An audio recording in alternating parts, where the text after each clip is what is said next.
پاکستان کے اور انڈیا کے اور جہاں جہاں اردو سمجھی اور بولی جاتی ہے، تمام دیکھنے اور سننے والوں کو السلام علیکم ورحمۃ اللہ وبرکاتہ۔ حافظ جنید یوٹیوب چینل پر میں آپ لوگوں کو خوش آمدید کہتا ہوں۔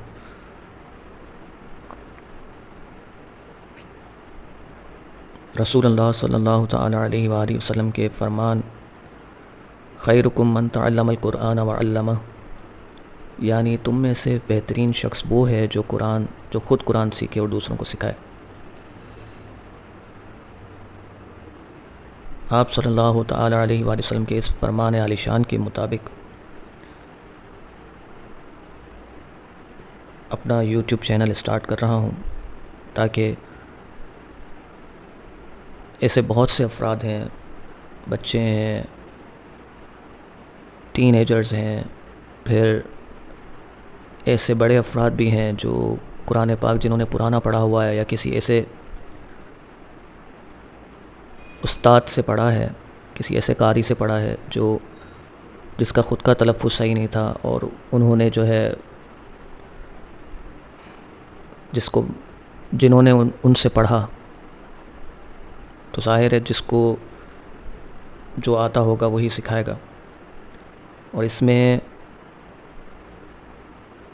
ایسا نہیں ہے کہ کوئی جان بوجھ کر قرآن پاک کو، ہم کسی مسلمان سے یہ توقع نہیں کر سکتے کہ کوئی مسلمان جو ہے وہ جان بوجھ کر قرآن پاک کو غلط پڑھے یا سکھائے گا۔ ظاہر ہے جو انہوں نے اپنے استاد سے سیکھا ہوگا، خاص طور پر میں بات کر رہا ہوں 80s سے جو پہلے کے جنہوں نے قرآن پاک پڑھا ہوا ہے، یعنی کہ 1980s سے جو پہلے کے جو پڑھے ہوئے ہیں، یا 80s کا بھی آپ شمار کر لیں اس میں، تو ان وقتوں میں جو گھروں میں جو پڑھانے آتے تھے، اکثر آپائیں آتی تھیں، یا اگر استاد بھی آتے تھے تو ساری باتیں وہ پرانے پڑھے ہوئے ہوتے تھے۔ نہیں معلوم کیوں پہلے ان چیزوں کا خیال نہیں رکھا گیا۔ یہ بات تو درست ہے کہ قرآن پاک ہماری اپنی لینگویج میں نہیں اترا، یہ عربی لینگویج میں آیا ہے، اللہ تعالیٰ کا کلام ہے۔ تو جتنے بھی عربی جاننے والے علاقے ہیں، جیسے سعودی عرب ہے، قطر، عمان، بحرین، یہاں سب عربی سمجھتے ہیں، جانتے ہیں، تو ان کے لیے تو یہ آسان ہے۔ لیکن جو اجمی لوگ ہیں، یعنی کہ جو انڈیا، پاکستان، یورپ، امریکہ، ٹھیک ہے، پھر چائنا، اس طرف کے جو لوگ ہیں جو مسلمان ہیں، ظاہر ہے یہ ان کی لینگویج نہیں ہے، تو ان کے لیے قرآن پاک کو پڑھنا اور سیکھنا ضروری ہو جاتا ہے۔ میرا پڑھانے کا طریقہ بہت آسان ہوگا، کیونکہ میرا ماننا ہے کہ کسی بھی لینگویج کو یا کچھ بھی اگر آپ سیکھنا چاہتے ہو تو ضروری ہے کہ اس میں آپ انوالو ہو جاؤ، یعنی کہ آپ اس کی پریکٹس کرو، اور پریکٹس کرتے کرتے ہی جو ہے نا، آپ کو جتنا آپ اس کو پریکٹس کریں گے، پڑھیں گے، تو اتنا آپ کا وہ چیز بہتر ہوتی جائے گی۔ تو قرآن پاک کو میں اسی انداز میں پڑھاؤں گا، اور صرف بیسک مخارج جو ہے وہ آپ کو بتاؤں گا، تاکہ آپ کو صرف یہ پتہ ہو جائے کہ کون سا ورڈ جو ہے قرآن پاک کا، یعنی کہ کیونکہ عربی ہے تو عربی کا کون سا لفظ کس طرح ادا کرنا ہے، اس کا تلفظ کس طرح اور کہاں سے ادا کرنا ہے، صرف یہ بیسک معلومات آج کی اس کلاس میں دے کر، جو ہماری فرسٹ لیسن آپ اس کو کہہ لیں، پہلا سبق، تو اس کی آپ پریکٹس کریے گا۔ تو اگر یہ آپ کی چیز صحیح ہو گئی تو انشاءاللہ قرآن پاک پڑھنا آپ کے لیے آسان ہو جائے گا۔ اور اس کے بعد ظاہری بات ہے، میری کوشش یہی ہے کہ میں قرآن پاک پورا جو ہے، میری اللہ تعالیٰ بس توفیق دے، سوچا ہوا تو یہی ہے کہ پورا قرآن پاک جو ہے کور کروں گا، پورا قرآن پاک یوٹیوب کی ویڈیوز میں سکھانے والے انداز میں ہی پورا قرآن پاک کور کروں گا۔ تو انشاءاللہ یہی نیت ہے، یہی سوچا ہوا ہے، باقی جو اللہ تعالیٰ کی مرضی۔ اللہ تعالیٰ سے دعا ہے کہ مجھے اچھی طرح آپ لوگوں کو سکھانے کی توفیق دے، اور آپ لوگوں کو بھی جو میں سکھا رہا ہوں اس پر عمل کرنے کی، اس کی پریکٹس کرنے کی توفیق دے اللہ تعالیٰ۔ آمین برحمتک یا ارحم الراحمین۔ اسٹارٹ کرتے ہیں حروف کے جو مخارج ہیں ان سے۔ میں اس کو تھوڑا زوم کر لیتا ہوں۔ اچھا، اس میں ایک بات میں آپ لوگوں کو کلیئر کرنا چاہوں گا ویڈیوز سے ریلیٹڈ، کہ میں یہ جو ویڈیوز ریکارڈ کروں گا یہ لائیو ویڈیوز ہوں گی، ٹھیک ہے؟ مطلب جو ریکارڈنگ میں کر رہا ہوں وہ لائیو ریکارڈنگ کر رہا ہوں، اس میں کسی قسم کی میں ایڈیٹنگ ریکارڈنگ کے دوران نہیں کروں گا۔ ہو سکتا ہے ریکارڈنگ کے بعد اگر کوئی مجھے ایسی چیز لگے گی جو کوئی ایسی مجھے ضرورت پڑے گی تو میں اس کو ایڈٹ کر دوں گا، لیکن جو طریقہ کار ہوگا وہ میرا وہ ریکارڈنگ کا وہ یہی ہے کہ میں لائیو ریکارڈنگ کروں گا، ٹھیک ہے؟ تو اگر کسی قسم کی پھر بھی اس میں کوئی مجھ سے کوئی چیز ایسی غلط ہو جائے ایڈیٹنگ کے لحاظ سے، یعنی کہ ویڈیو کے لحاظ سے، تو آپ مجھے بتاتے رہیے گا، تو پھر وہ انشاءاللہ نیکسٹ ویڈیو میں اس کو ٹھیک کر لوں گا، ٹھیک ہے؟ تو پھر انشاءاللہ اب اسٹارٹ کرتے ہیں اپنا پہلا سبق حروف کے مخارج کے ساتھ۔ مخرج کا لغوی معنی نکلنے کی جگہ ہے۔ مخرج کا لغوی معنی نکلنے کی جگہ ہے۔ اب یہ مخرج کیا ہوتا ہے؟ یہ تھوڑی گاڑی اردو ہے۔ مخرج دیکھو کہتے ہیں ایگزٹ، انگلش میں آپ اس کو لے لو ایگزٹ، ٹھیک ہے؟ جس کو یہ خارج سے نکلا ہے، خارج کا جمع ہے مخرج، یعنی کہ نکلنے کی جگہ ایگزٹ۔ اور اصطلاح تجوید میں جس جگہ سے حرف ادا ہوتا ہے اسے مخرج کہتے ہیں، ٹھیک ہے؟ یعنی کہ ظاہر بات ہے منہ سے ادا ہوتے ہیں، زبان سے ادا ہوتے ہیں، تو منہ سے جو بھی چیز نکلتی ہے اس کو نکلنا کہتے ہیں، یعنی کہ وہ ایگزٹ ہوتے ہیں۔ جو منہ سے جو الفاظ نکلتے ہیں ان کو خارج ہم کہتے ہیں، تو وہ مخرج کہلاتے ہیں، جو بھی یہ الفاظ ہوتے ہیں، ٹھیک ہے؟ مخارج کی تعداد کے بارے میں ائمہ کرام کے مختلف اقوال ہیں۔ حضرت امام خلیل بن احمد فراہیدی رحمۃ اللہ علیہ اور اکثر ائمہ کرام کے نزدیک مخارج کی تعداد 17 ہے، ٹھیک ہے؟ یہ کلیئر ہو گیا آپ کو؟ اچھا، مخرج کے نام، مخرج کا جو نام ہے اس میں حلقی مخرج، یعنی کہ جو حلق سے ادا ہوتے ہیں، اور ان میں ہیں حروف جو ان میں آتے ہیں وہ ہے حمزہ، ہاء، یہ خالص حلق سے ادا ہوتے ہیں، حلق سے، ٹھیک ہے؟ حلقی مخرج ہیں، یہ حلقی مخرج ہیں، ٹھیک ہے؟ یعنی کہ جو گلے سے، خالص گلے سے ادا ہوتے ہیں، ٹھیک ہے؟ اس کے علاوہ حروف کے القاب، حروف حلقیہ، حلق کے نیچے والے حصے سے ادا ہوتے ہیں، بالکل جو آپ سمجھ لو کہ ڈیپ تھروٹ سے جو ادا ہوتا ہے نا، وہ یہ مخارج ہیں، وہ یہ الفاظ ہیں حمزہ اور ہاء۔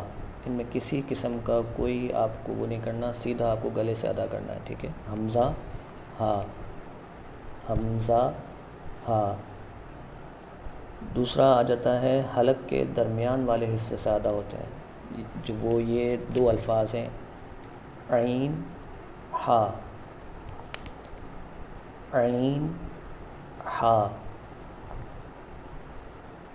اگر آپ ان کو ادا کریں گے جس طرح میں ادا کر رہا ہوں، اگر اس کو ادا کرنے کی کوشش کریں گے تو آپ کو خود فیل ہوگا کہ یہ جو حلق کا جو درمیان والا حصہ ہے وہ اس میں یوز ہو رہا ہے، ٹھیک ہے؟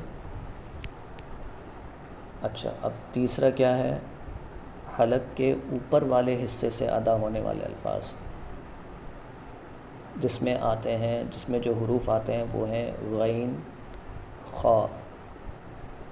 اب جو خا جو آپ کا نکلا ہے، اگر آپ اس کو ٹھیک طریقے سے نکالیں گے، ٹھیک طریقے سے بولیں گے، ادا کریں گے، تو آپ کو خود کو فیل ہوگا کہ یہ اس میں جو خا، جو آپ اس میں جو رگڑ آئی ہے وہ آپ اس میں ذرا سا آپ فیل کرو کہ اس میں گلے کا اوپر والا حصہ یوز ہوا ہے حلق کا،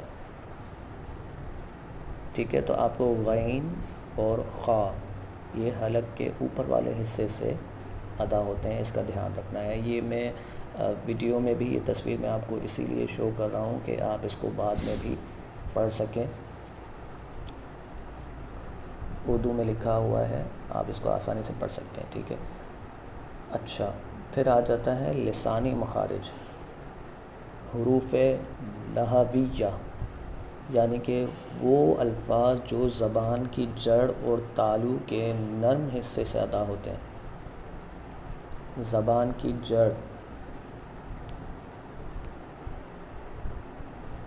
زبان کی جڑ، آپ پوری زبان لو. میں اس کا پورا انشاءاللہ جو نقشہ ہے نا میرے پاس وہ بھی موجود ہے، میں اس کو اپلوڈ کر دوں گا، پوسٹ کر دوں گا. آپ اس کو بھی دیکھ لیجیے گا، اس کو سیو کر لیجیے گا، اس کو ٹھیک طرح سے دیکھ لیجیے گا تاکہ کہاں سے کون سا اور کون سا یہ جو حلق کہاں ہوتا ہے، حلق کا نچلا حصہ کہاں ہوتا ہے، زبان کی جڑ کہاں ہوتی ہے، تو اس میں یہ سب چیزیں واضح ہو جائیں گی آپ کو. ٹھیک ہے، میں پوسٹ کر دوں گا، میرے پاس تصویر رکھی ہوئی ہے. اچھا، زبان کی جڑ اور تالو کے نرم حصے سے ادا ہوتا ہے. زبان کی جڑ، اگر آپ پوری زبان دو تو ایک جو زبان ہماری جو شو ہوتی ہے اس میں زبان کی ٹپ شو ہوتی ہے. ٹھیک ہے، وہ ٹپ ہوتی ہے. اور یہ پوری زبان اگر آپ اینڈ تک جاؤ جو حلق تک اتر رہی ہے تو وہ ہوتی ہے جڑ. ٹھیک ہے، اس کو کہتے ہیں جڑ، یعنی کہ زبان کا جو اسٹارٹنگ حصہ جو گلے سے اسٹارٹ ہو رہا ہے، وہ ان میں جو وہ حرف ادا ہوتے ہیں اس کے ذریعے، وہ کون سا ہے؟ قاف. ٹھیک ہے، موٹا کاف. ایک ہوتا ہے باریک کاف، یہ ہے موٹا کاف. میں آپ کو زوم کر دیتا ہوں، یہ والا کاف آپ کو دکھ رہا ہوگا حروف لہویہ میں قاف.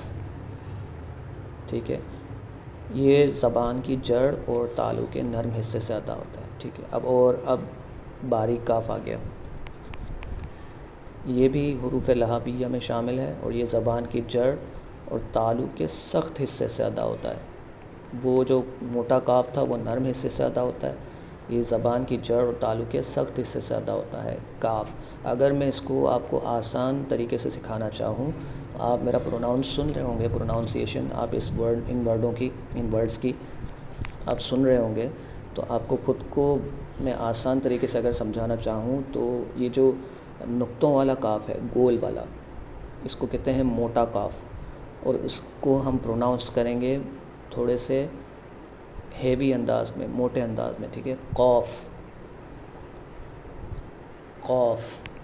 ٹھیک ہے، اور یہ جو باریک کاف ہے جس کو ہم لکیر والا کاف بھی کہتے ہیں، اس کا پروناؤنس ہوگا باریک انداز میں، یعنی کہ آپ یوں کہہ لو کہ اس کو سیدھا سادہ پڑھ دینا ہے کاف.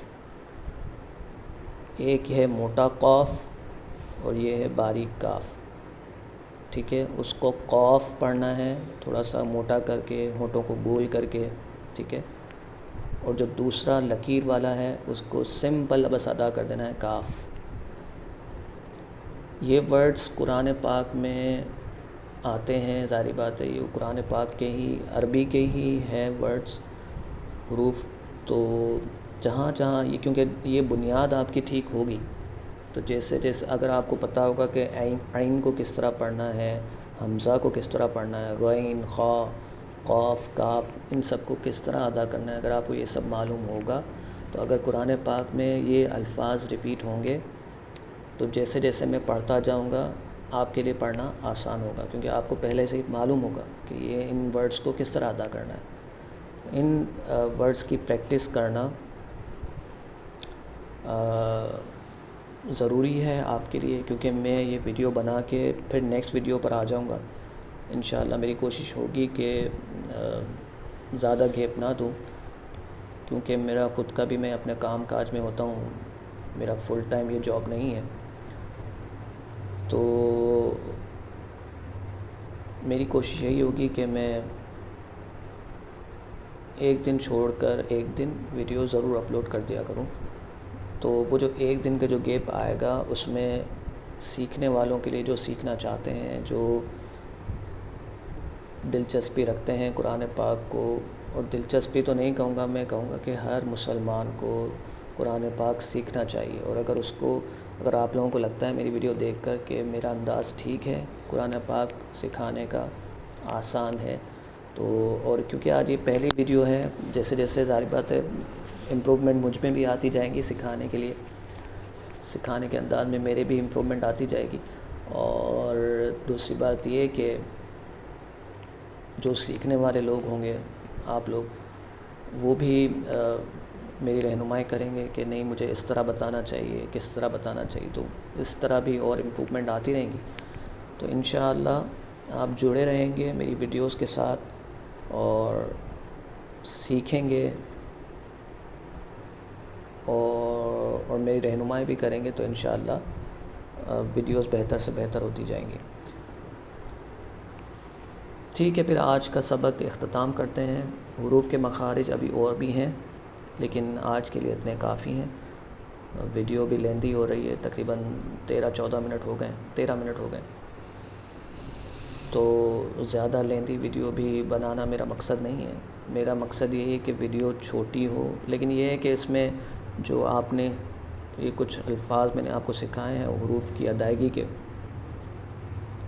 اگر آپ بالکل بیسک سے سیکھ رہے ہیں تو آپ کو ان کو پریکٹس کرنا چاہیے، کرنا ضروری ہے آپ کے لیے، تاکہ جو نیکسٹ ویڈیو جو آئے گی اس میں دوسرے مخارج بتاؤں گا. یہ سارے مخارج کمپلیٹ ہو جانے کے بعد پھر ہم انشاءاللہ اماں پارے سے جو ہے 30ویں پارے سے، اور میں جو چاہ رہا ہوں، کیونکہ موسٹلی لوگ جب نماز پڑھتے ہیں تو اس میں اماں پارے کا جو ہے وہ آخری جو حصہ ہوتا ہے، آخری پاؤ ثلاثہ کے بعد کا، تو وہ اکثر لوگ قرآن پاک جو ہے وہ صورتیں پڑھ رہے ہوتے ہیں نماز میں. تو میری کوشش ہوگی کہ وہاں سے سٹارٹ کروں، اور کیونکہ جو چیز آپ نماز میں پہلے سے ہی پڑھ رہے ہوتے ہیں، ٹھیک ہے، جو اس میں موسٹلی جو ہے وہ چھوٹی چھوٹی صورتیں ہیں جو بچے بھی اکثر پڑھتے ہیں، بڑے بھی اکثر پڑھتے ہیں. تو وہ اگر ان صورتوں سے میں سٹارٹ کروں گا تو آپ کے لیے سیکھنا آسان ہوگا. اس کے بعد انشاءاللہ جب یہ آخری پاؤ میں کور کر لوں گا، یعنی کہ ثلاثہ کے بعد 30ویں پارے کا، اماں پارہ کا، اس کے بعد پھر میں جو ہے پہلے پارے سے ہم اسٹارٹ کریں گے قرآن پاک کو سیکھنا. قرآن پاک میں اس میں پورا ہی سکھاؤں گا انشاءاللہ. میری نیت یہی ہے، کوشش یہی ہوگی. اللہ تعالیٰ مجھے توفیق دے آپ لوگوں کو بہتر سے بہتر سکھانے کی، اور اللہ تعالیٰ آپ لوگوں کو بھی توفیق دے کہ آپ لوگ بھی اس کو اچھے سے سیکھ سکیں. آمین برحمتک یا ارحم الراحمین. السلام علیکم ورحمۃ اللہ وبرکاتہ.